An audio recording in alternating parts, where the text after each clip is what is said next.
BRS భవన్లో కొల్లాపూర్ నియోజకవర్గం నుంచి భారీ చేరికలు అయితే జరుగుతున్నాయి. బీఆర్ఎస్ పార్టీలో కేటీఆర్ గారి చేతుల మీదుగా ఇక్కడ వచ్చిన కార్యకర్తలను అడుగుదాం, ఎందుకు జాయిన్ అవుతున్నారు, ఏంటి అవన్నీ అయితే అడిగి తెలుసుకుందాం.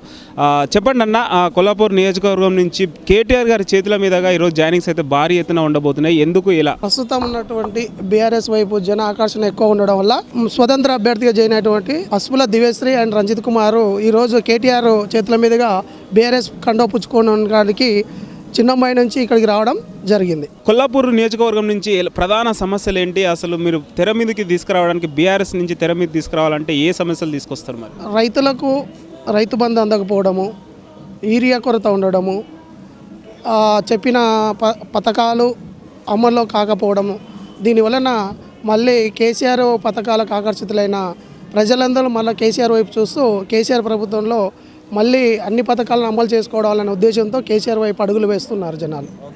మీరేమో కేసీఆర్ వైపు అడుగులు వేస్తున్నారని మీరు అంటున్నారు కదా, రూలింగ్ పార్టీ వాళ్ళు ఏమంటున్నారంటే కేసీఆర్ గారు అసెంబ్లీలో 5 నిమిషాలు కూడా ఉండట్లేదు అనేసి కూడా వాళ్ళు విమర్శలు చేస్తున్నారు. దీనిపైన ఏమంటారు? మరి నేను మాట్లాడలేదు దాని గురించి, ఎందుకంటే మనకు అంత సబ్జెక్ట్ లేదు దాని మీద. సో ఫైనల్గా ఏం చెప్తారు మరి? కొల్లాపూర్లో ఎలాంటి అభివృద్ధి చేయాలంటే మరి కేటీఆర్ గారితో ఏం డిస్కషన్ చేసే ఛాన్స్ ఉందంటారు మరి ఈరోజు?